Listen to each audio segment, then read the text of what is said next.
Kia ora. Welcome everyone. My name is Ralph Buck and I'm Head of Dance Studies, and welcome to our afternoon of talking about the Dance Studies postgraduate programs.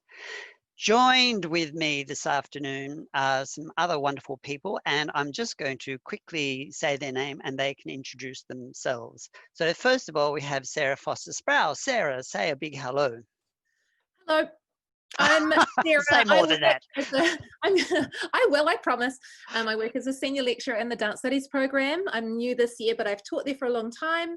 I'm a choreographer and a dancer, and I'm also the postgraduate advisor for Dance Studies. Thank you very much. Jana. Hello guys, I'm Janaina Moraes. I'm currently in my provisional year in the PhD in the Dance Studies department. I'm an international student.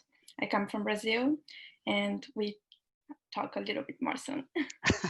Thank you very much, Jana. And Sarai. Hirana, I'm Sarai Tiare Tamihau. I'm from the islands of Huahine in Tahiti, Penrhyn from the Cook Islands, and the village of Homa in Tonga. I'm also Pākehā, and I've been born and bred here in Aotearoa, New Zealand. And I'm currently in my provisional year of my PhD. Wonderful. Thank you very much, Sarai. So again, welcome to everyone. Now, I know that there's quite a few viewers who know me and know ourselves, and a big hello to you, and all the other people who don't know me and Sarah and the others, then welcome. So the aim of this afternoon is for us to tell you a bit about what we do at postgraduate level, and for you to ask us questions that you need to know about postgraduate. So you can do that in various ways. So at the bottom of your screen, there should be a Q&A button. You can ask questions that way, or you can just save up your questions and at the end contact us through email and we can get back to you, or pop into my office for those who are so inclined. But the good thing is we're going to talk for about half an hour, and then there's time for you to ask questions, and it would be really good to talk through some of those questions. So the thing that I think would be good to start with is for me just to quickly run through the different postgraduate degrees that we offer. And we have quite a few. So we have actually more postgraduate dance degrees than anyone else in the Southern Hemisphere. So we're not a small ship. We actually offer quite a lot of things. So we have a Bachelor of Dance Studies Honours, which is a one-year degree, and it is quite popular for our students who finish our undergraduate degree, and they do in that honours degree a research methodologies course, dance education, choreography, and also a research topic. And it's all about finding your research focus and getting the research skills to go on to further study. Postgraduate diploma. It is also a one-year course. It's sort of similar to the honours degree, but in the honours degree, you do a small thesis. In the postgraduate diploma, you do not do a small thesis. People who do the postgraduate diploma are usually coming from the industry. For example, Sarah, did you do a postgraduate diploma? So, yep. So Sarah had. So I just what's wanted your to pathway? add in to that, Ralph, that lots of practitioners from the industry, lots of people that have maybe left education and gone off and lived a full life and then have decided that they really want to go back and pursue dance will come through that pathway. So postgraduate diploma is definitely the pathway that I chose. Groovy. Thank you very much. So after your bachelor's dance studies honours and your postgraduate diploma, many students go on to do a master's degree, a 120 point, which is basically a one-year research thesis degree. So in a way, you do 1 year of taught courses and then 1 year of thesis, and you come up with that master's degree. Fresh off the boat, however, this year, and it will be next year, will be the very first time it will be offered, will be a Masters of Dance 180 points. which this may appeal to many of our undergraduate students just finishing who want to go straight into a 180-point master's degree. So it's 60 points of taught courses, which will be research methodologies and choreography or dance education or another elective, and then your thesis.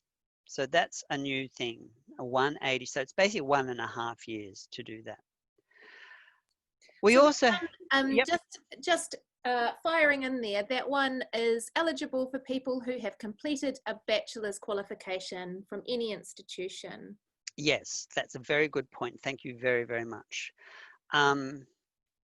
Yes, as I said, it's new. So we're sort of just figuring out in my mind how to talk about it.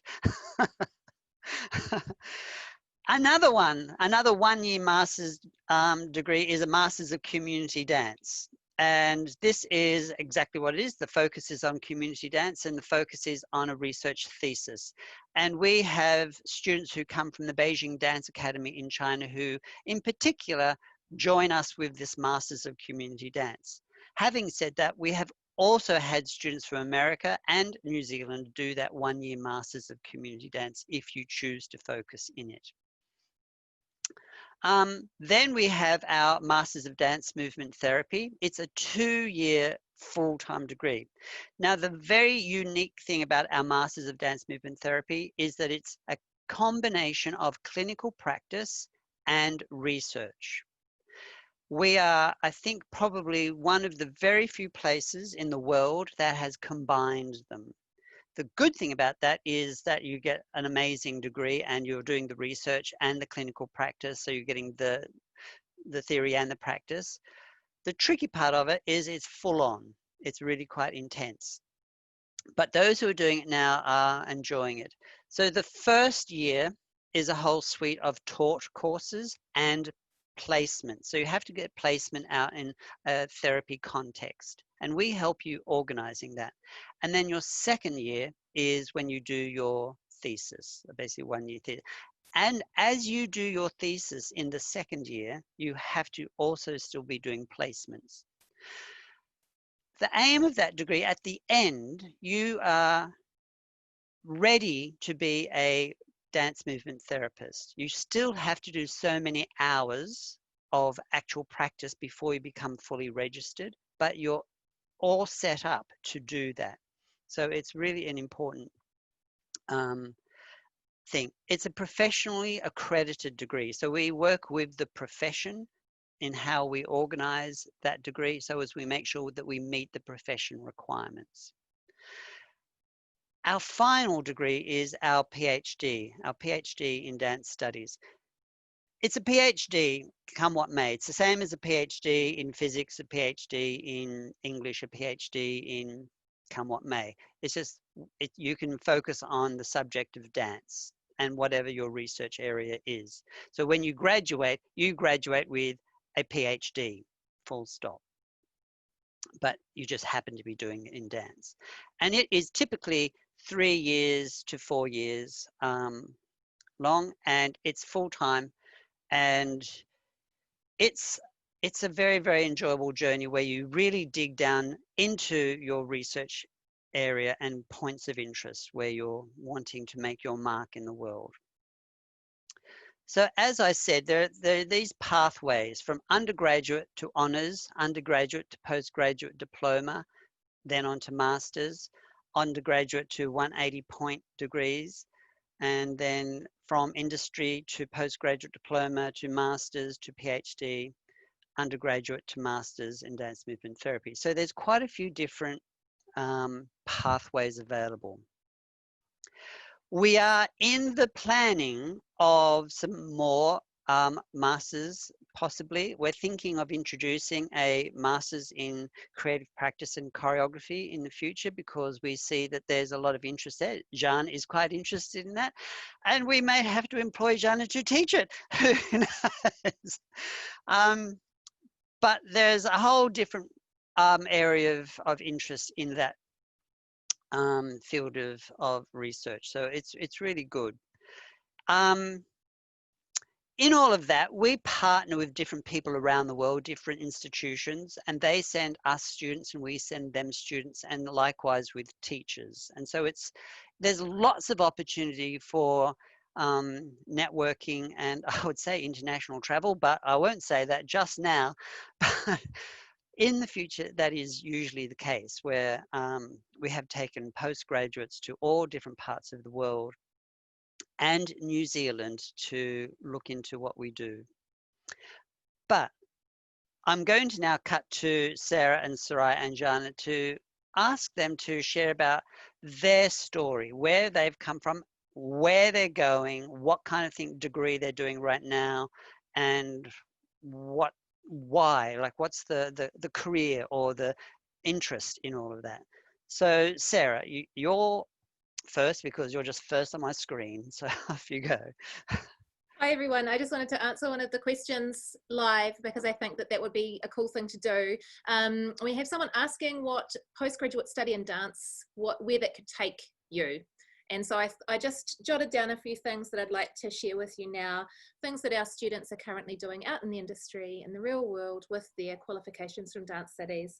So dance movement therapy, teaching and practice in the community dance teaching in universities and high schools, in dance studios, running businesses based in dance, performing, choreographing, acting as the artistic director of dance companies, or for example, Tempo Dance Festival, one of our graduates is the artistic director, producing, dance, theatre, film, working as a policy advisor for the arts, writing about dance, and reviewing dance. And that's only a sort of selected list of things that our graduates are currently engaged in within the industry.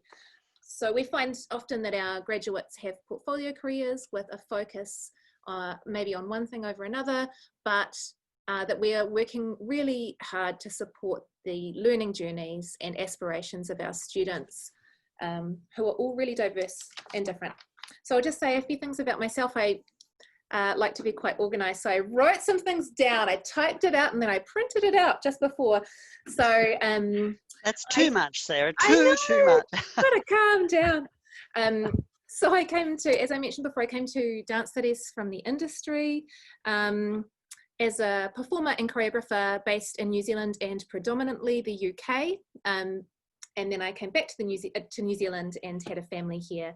And a little bit of background about me is that I am doing a bunch of things at the moment. I'm lecturing on this program, dance studies. I'm also for some reason, the first female choreographer in residence. I don't know why there wasn't one before me, but first female choreographer in residence at the Royal New Zealand Ballet Company.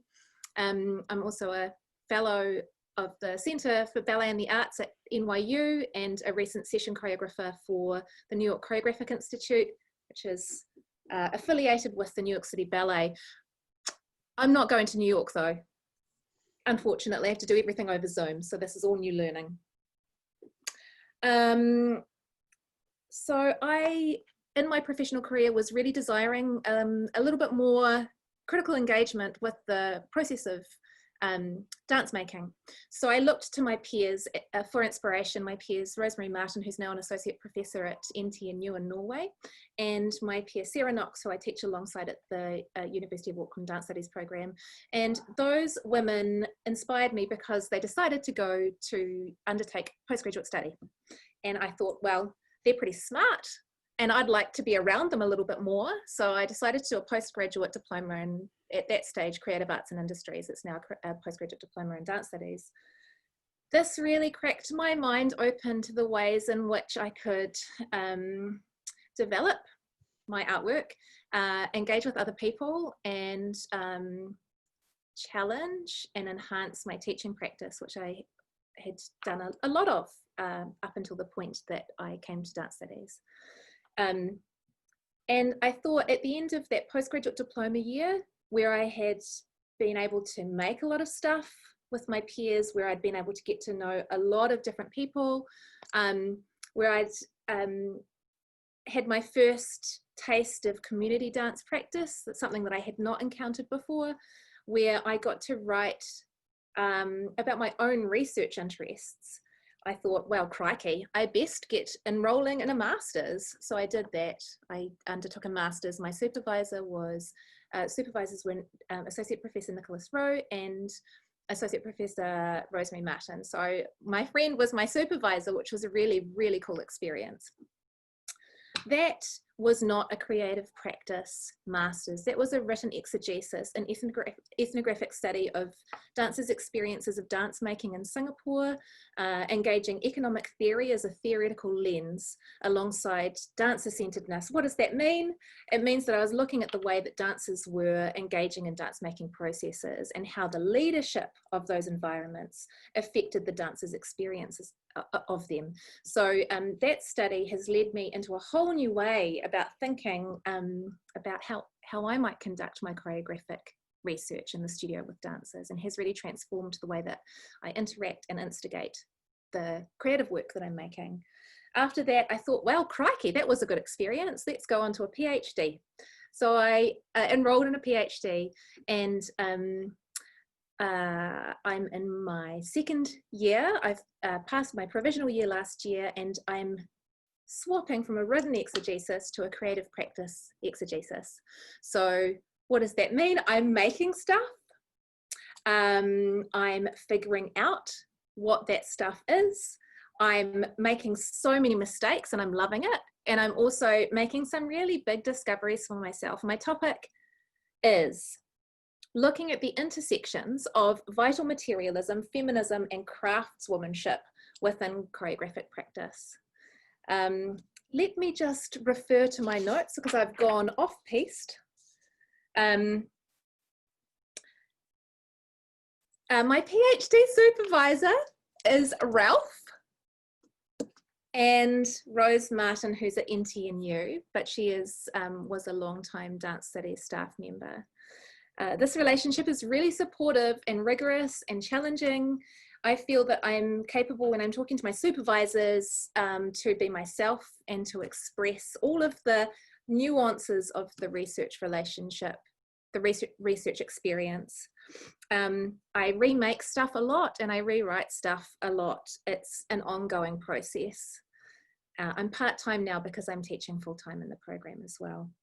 As a young dancer, I never thought that I'd be doing a PhD. Honestly, this is the farthest thing from what I imagined my life would be.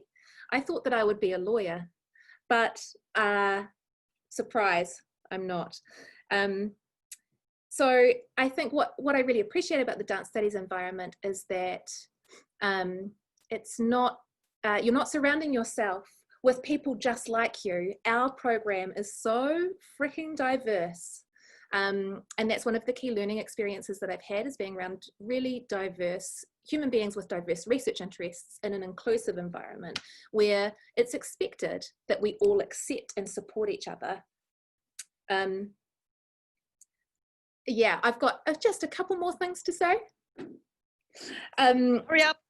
Yeah, I know, God, bloody rabbiting on. What I wanted to say is a little bit more about why it's meaningful at dance studies. So postgraduate study at dance studies is meaningful because it hones and enhances my 21st century skills. These are, I am supported and inspired to be creative. As a student, I am enabled to communicate my ideas in diverse and inclusive ways. I am challenged to think critically about my ideas and to work really hard. And I am presented with rich opportunities to collaborate with other inspiring human beings. Thank you for coming to my TED Talk. Thank you, Ted. Thank you very much. Before we cut to Jana and Sarai, there are some questions that have popped up and I'm going to give you very quick answers and we can follow up on the details. But the first question was about scholarships. Are there any postgraduate scholarships? There are a few faculty international scholarships, and they are on the faculty website. There is the Gavin and Susan Walker Dance Studies Postgraduate Scholarship, which is $7,000 a year, and that's just given to one. But this year was given to two because the Gavin and Susan were very, very generous this year. And yes, there are PhD scholarships, but they're not from dance, they're from the whole university. So Sarai, are you on a PhD scholarship? Yeah, I am. I'll come back to that in a minute. You can talk about it. The next question was about cross-disciplinary. Can you do brain studies and dance, for example? And the big answer is yes. We have quite a few students who do cross-disciplinary work. I am a principal investigator with the Centre for Brain Research, and we have 2 students currently working with cross dance and brain research, and we've had 3. But the answer to that question is yes, we do that all the time. Supervisor selection. We work hard to make the best fit, and we see what topics people are interested in. We see how they like to work, and then we make the fit with who's available and who else is interested, etc., etc. It is important to say, and I'll say this very proudly and loudly, that Dance Days has the largest postgraduate program in the world in regard to the number of PhD students and the number of students who are graduating, which is really quite surprising and astounding. But I say that because we work very, very hard to make it a good experience, and that works in my mind. The next question was teaching opportunities. And the answer to that question is yes. Jana and Sarai, we both have employed you at various times. Have we, Jana? What are you teaching right now, Jana? So I'm now teaching Dance 101G. It's like a general paper where we have like people from all the faculties. They just choose to take a paper of dance, and we learn a little, we go through a range of like approaches of dance. So just so people get to know that dance is much more than we usually know about in a mainstream way. So it's quite fun and quite it's quite fun, and it's sort of in a way for beginners, but it's exploring those creative processes. But Jana, why are you here? What brought you to New Zealand and to the department? Cool. So as I said, I am from Brazil, and so I just want to mention that I've a little bit differently from Sarah. I understood myself as an artist within the academy. So this was quite nice in my journey, because back in 2010, I was doing my bachelor in dance in Brazil, and I really started to realize through the pathway of a dance academy approach of dance that I was actually an artist, and artists should be more often in academic contexts. And saying that, since 2010, I started to look into a range of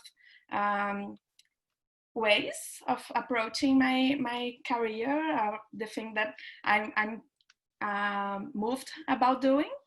And I have been exploring quite open and interdisciplinarily approaches with dance. I have been an artist in residency around Brazil, Argentina, Mexico, and I started to look a lot into New Zealand because I just started to see how experimental and how open to quite flexible and a broad way of approaching dance that's not only like fitting dance within a specific box.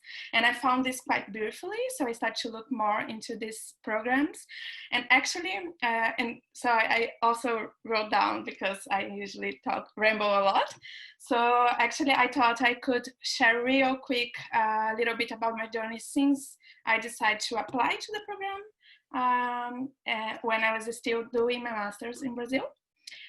In 2019, I was finishing my master's at the University of Brasilia, and it was around 1 year before, around the end of 2018, I was still in the middle moment of my master's, and I began to look around everywhere in the globe to continue my researches and my actual professional career as an artist in another country. And I remember sending a few emails for a couple of universities in Canada, New Zealand, and Europe, or whatever. And one thing that really stood out to me was having a really welcoming feeling from the responses I got from Alice Longley. That's one of my current supervisors. And she was in a research leave actually and got me in contact with Mark Javier. It's another current supervisor of mine. And each question I had along the way, they both were really kind to getting me through them, to really relate with me since before I was an actual researcher in the department. And this sense of community that the program holds also stood a lot out to me, because different from Brazil, in this program, each PhD candidate would have at least 2 supervisors. So this is quite exciting for me, because you are never having only one point of view towards things. You have actually quite a team that you can talk to. And also the possibility of having advisors or other peers that might join you quite in a normal basis. So I think the sense that actually, since before my actual enrollment day, I was already introduced for at least 5 or 6 peers that turn out to be quite key collaborators of mine along this year so far. That's my first year in the dance program. And as a dance artist, my work focuses on the gathering of multiple people, art forms, and the investigation of collaboration between artists, non-artists, audience members, and whoever else might show interest in taking part in choreographic activations that are organized in a quite blurred way, confusing what's dance, how is dance presented, and even when is dance. So here at the University of Auckland, I have been investigating these collaborative processes that I call invitation poetics. And a really important layer of this research is also the investigation of what the concept of art residency might be within these poetics of inviting. And that's why also choosing another place to be a place that's not my home, but I might find the housing, the residency aspect of it. So yeah, that's why it's so important being an international researcher in a faculty that allows me to be quite flexible and autonomous at the same time on how my study plan works out, but also is transformed and transforms by the organicity of the research processes itself.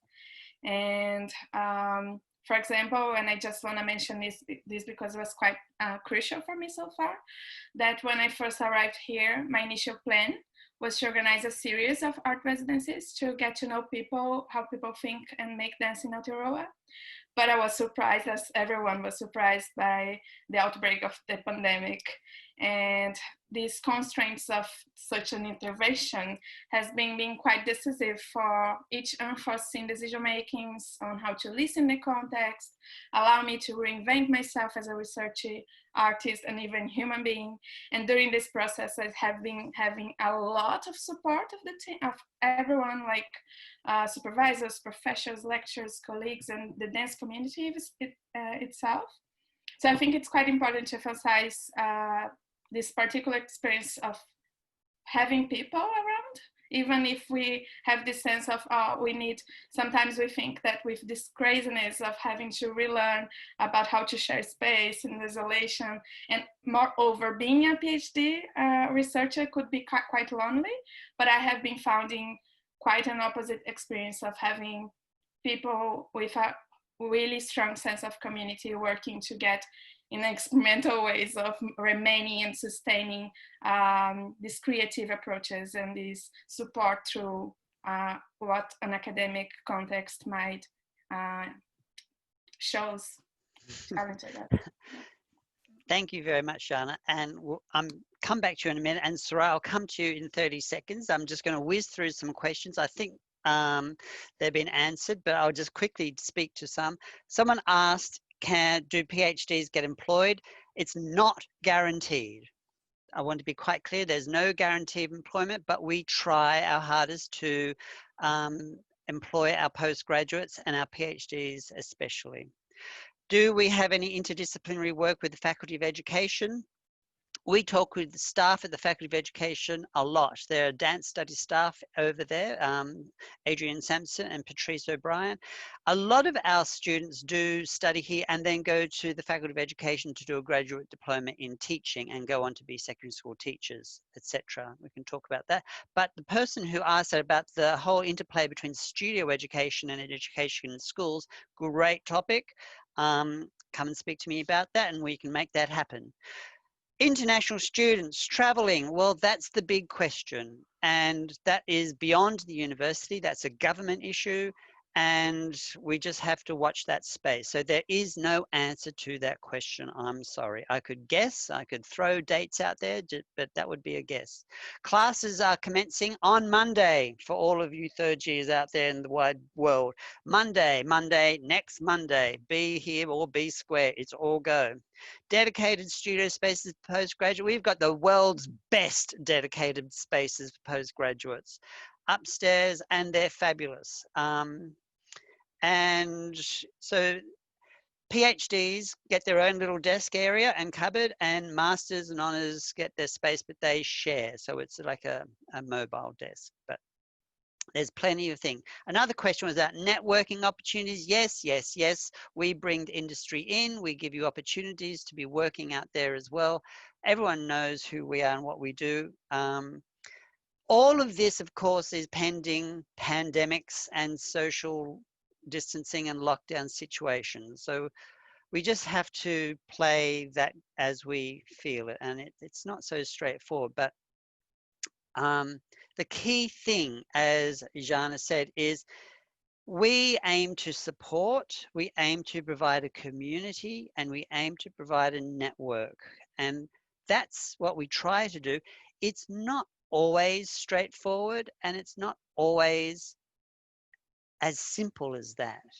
And so, Sarai, your journey into postgraduate, was it straightforward, simple? Is this where you thought you'd be? Not at all. What happened?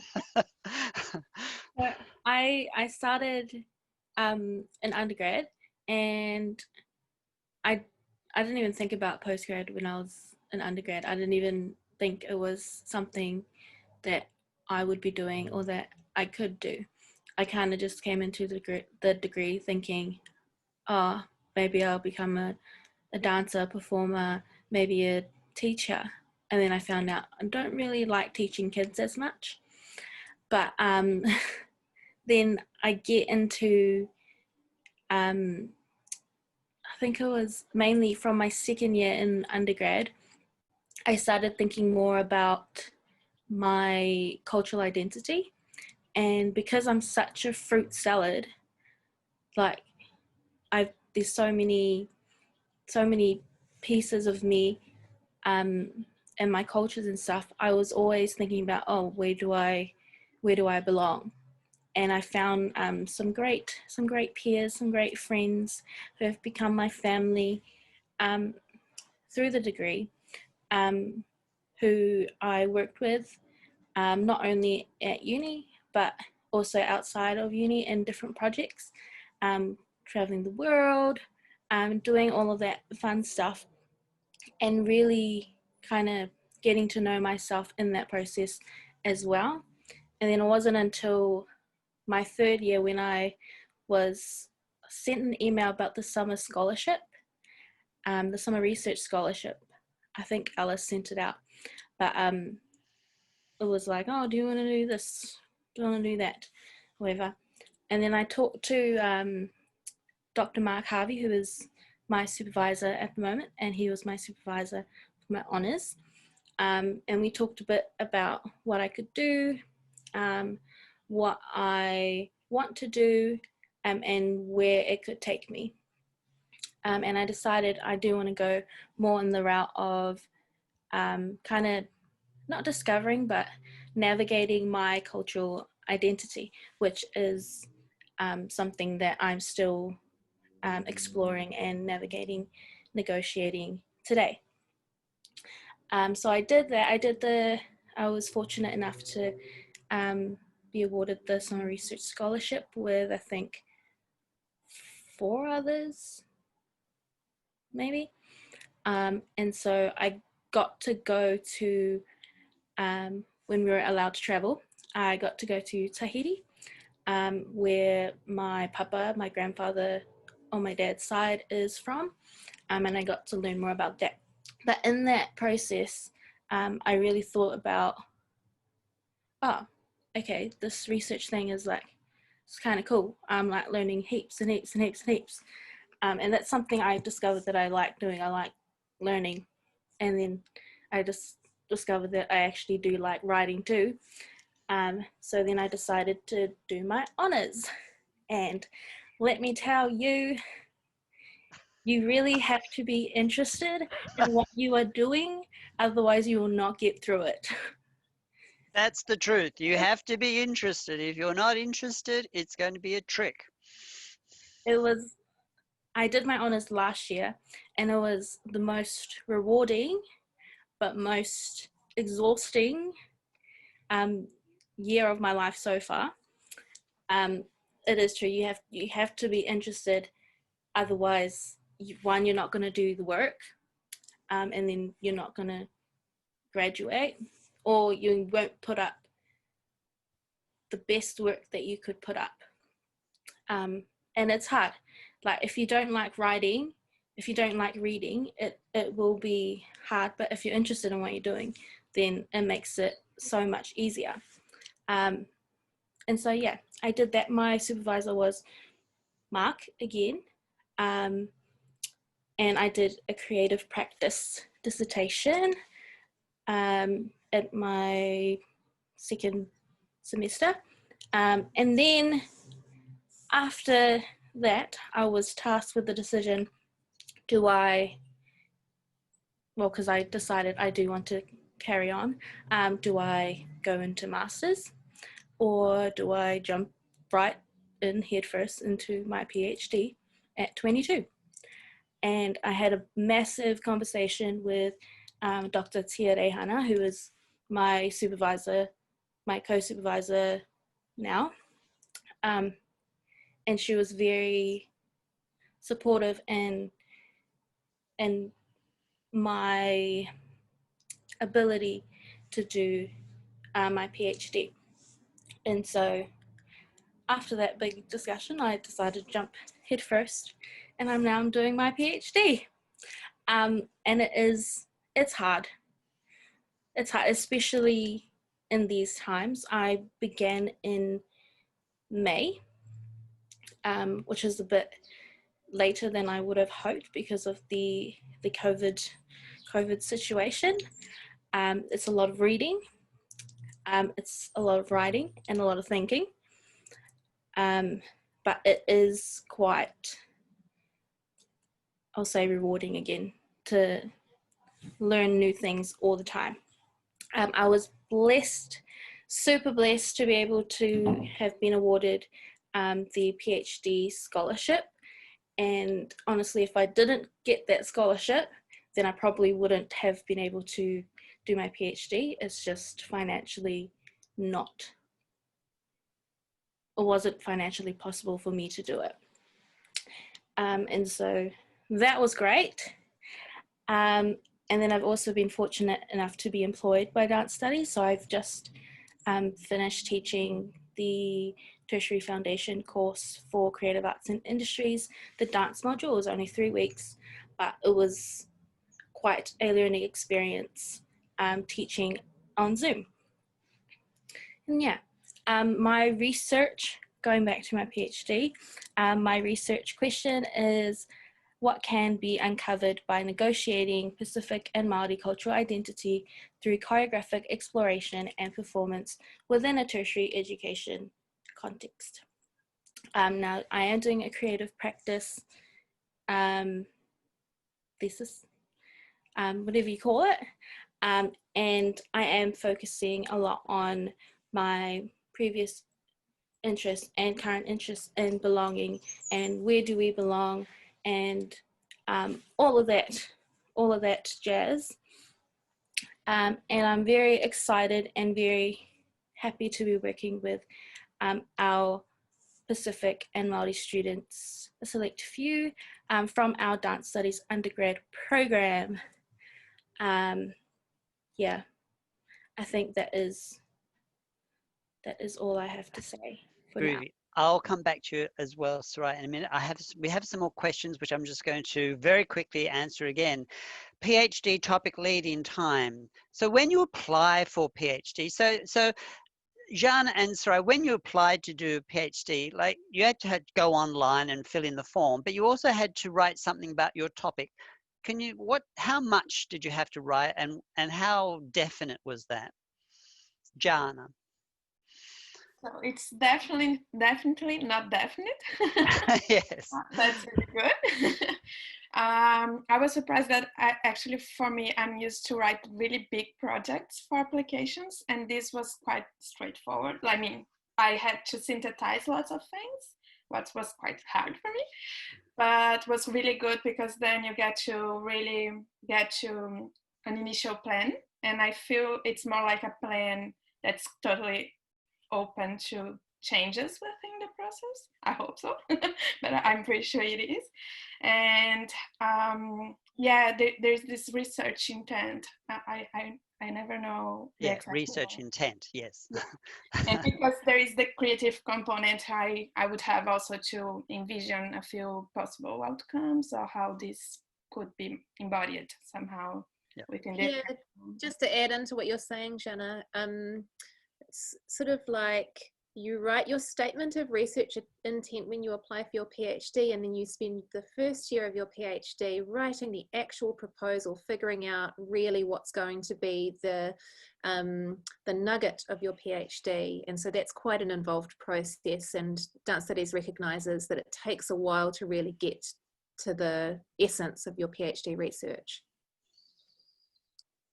Groovy. Thank you very much. I'll come back to you in a minute. There's a question from someone who's a teacher and is very interested in their dance practice. And yes, the answer is yes. You can do a master's in your dance teaching practice. That's exactly what I did with my PhD, was about dance teaching practice. So yes, it can be as theoretical or practical as you want it to be. Do we offer double majors? No, we do not offer double majors. I have tried to think about how we could do that. It's a timetabling nightmare for the students, and it's a workload issue for the students. And I've been asking students that very question, should we have concurrent degrees, double majors, for about 20 years? And every year they say, no, it's too much. Optional and compulsory courses in a PhD. A PhD is a research degree. So there are actually no taught courses in a PhD unless it is a provisional requirement. For example, there's some people who come and we just want them to upgrade a methodology, and they have to pass a methodology course as part of their PhD. So by and large, there are no optional and no compulsory courses as part of a PhD unless we make it so. And that's a discussion between the department and the candidate. COVID aside, travel. Sorry, yes. Ralph, to interrupt you. Yep. What was I going to say? I'm flummoxed. I was going to say something about, what was the last thing you were just talking about, Ralph? Optional and compulsory courses. Yeah. What I wanted to add, I'm back on the game. What I wanted to add was that it's fine for you to audit and attend classes by arrangement with the lecturers. That's sort of on an ad hoc basis. So for example, Jana joined me for choreographic research this year, which was awesome. The end. Groove. There's lots of questions which we'll come to. Postgraduates traveling. Yes, you can do 360-degree postgraduate. We had some students doing their masters, a semester of their semester of their postgraduate diploma in England. You can travel and do conference talks. You can be part of research seminars. I took to China last year about 6 or 5 PhD students as part of my research project, and we can do that quite a lot. So there's quite a lot of travel opportunities. Honours to PhD, that's exactly what Sarai did and does. The difference between Masters and Postgraduate Diploma, Masters is a research thesis with a supervisor. and you're sort of doing independent study and being guided by your supervisor. A postgraduate diploma is a taught degree, and you have to pass 4 different papers or courses, and that's it. So those 4 courses are research methodologies. So you learn all of the different ways that you're going to research within the academy in a dance studies context. Choreographic practice, so you make your own work and creative documentation process within that. Dance education and community dance practice, which Ralph can speak to, and a special topic, which is a written research topic with a supervisor. Groovy, thank you. I'm going to ask more questions. Are you able to support your postgraduate research into dance history? Sure can. Again, the topic is as diverse as we want it to be, and it's really finding the staff member who is interested in that particular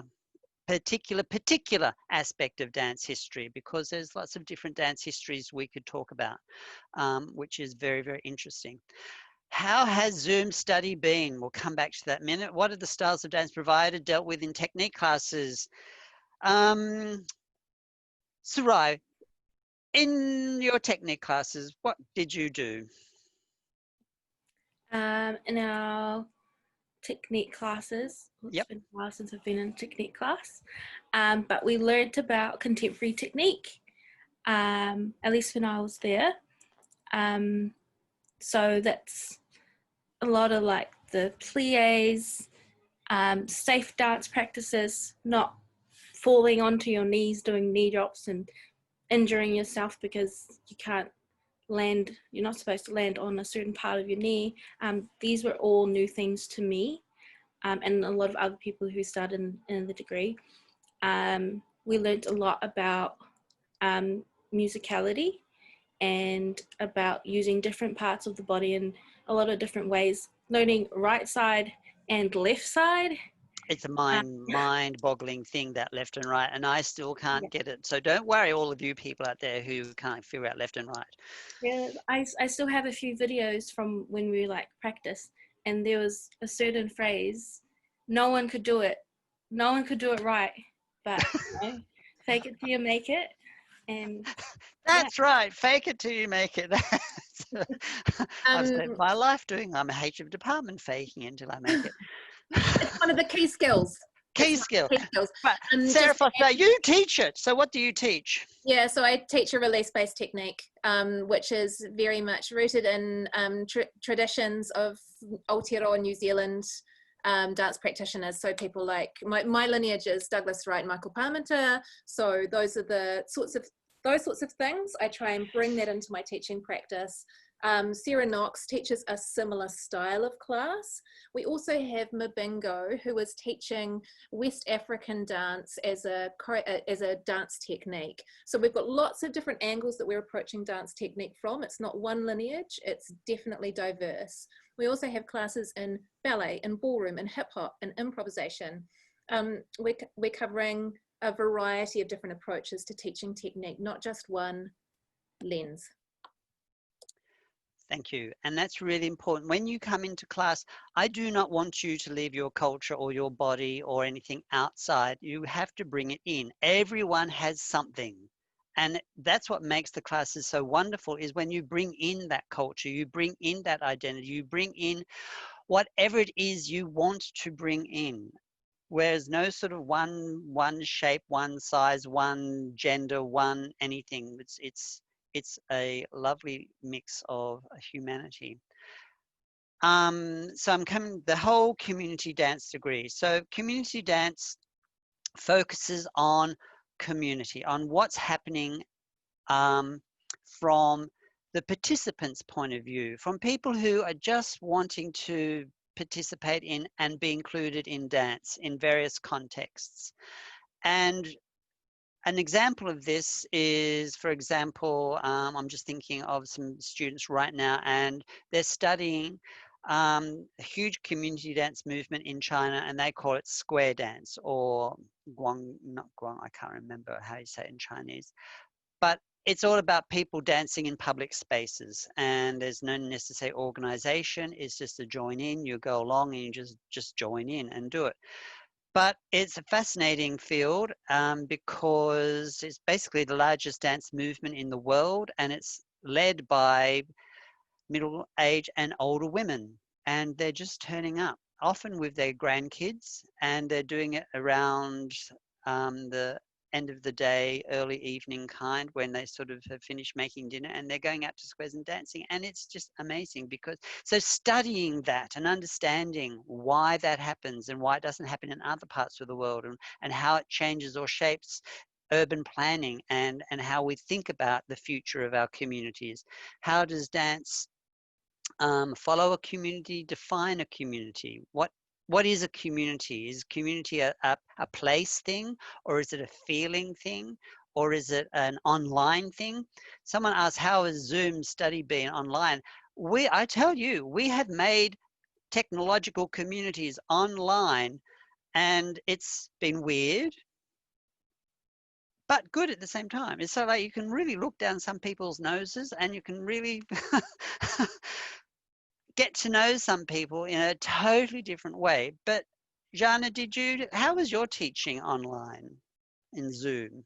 Yeah, it's been quite interesting because each day is like a new experimentation, really, because I think the technology somehow highlights a few. We usually look for the constraints of it, and I feel we have been really having quite fun in figuring out together, even like between teachers and students, how we can deal in a quite enjoyable way, but also quite particular, find out specific knowledge that the technology might bring. So not approaching as something that's a bad thing or a problem, rather some another resourceful way of getting to understand, like experience different ways of approaching aesthetics and somatics and whatever, this relationship of embodiments through a screen. So it's been quite fun and beautiful, actually. Wonderful, wonderful, wonderful, wonderful. I know we have to come to an end, but I know there could be questions about accommodation and halls of residence and things like that. There could be more questions about careers, and also if there's particular Tuakana support or anything like that. There may be questions about visas. There may be questions about other staff members. You've met Sarah and me, and you've heard talk about Mark Harvey and Sarah Knox and Tia Rehana and Alf Daniels Mabingo and Nicholas Rowe, etc. But we have a huge staff, really, when you look at all of our staff. I haven't even talked about any of the dance movement therapy staff, which are all out there. Anyway, so there's a lot to keep talking about if we had time. So my ask is, if you do have questions, please do submit them to us, to Sarah Foster-Sproull or myself, or to just add your questions online now.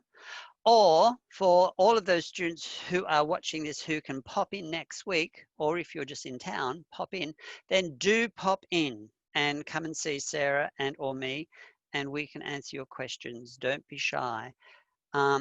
And I fully expect that many of you will think, I just don't know what I really want to research or really want to do. I just have a feeling it's in this topic. That's exactly the beginning point of a conversation. Do not be worried that that's how you're feeling. It's our job to sort of throw up options and find directions and make that happen. So pop in, come and chat, and all that stuff. One quick question: someone's based in Wellington and they want to study down there by distance and for a PhD.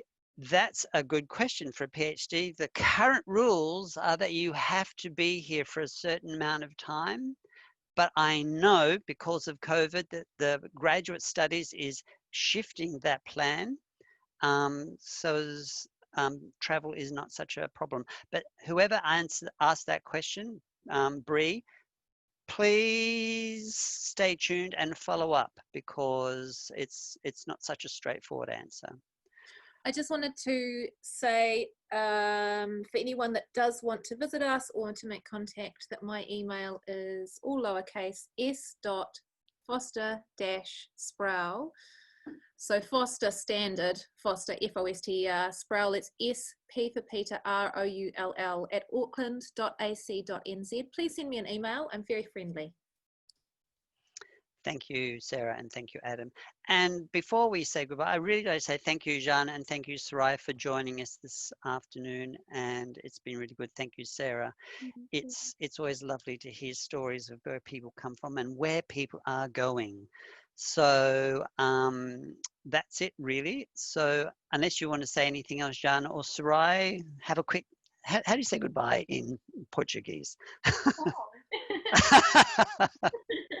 I would say ask as many questions as you have and as they appear, because they won't get bored. I mean, if they are really kind and they're still answering anyway. So really do it. I have been doing this since before I came in. So. And Sarai.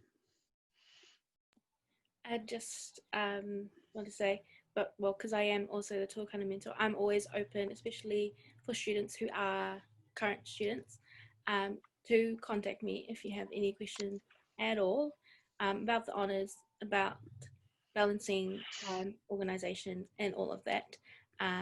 Just let me know, and I'm happy to help out wherever I can. Yeah, not at all.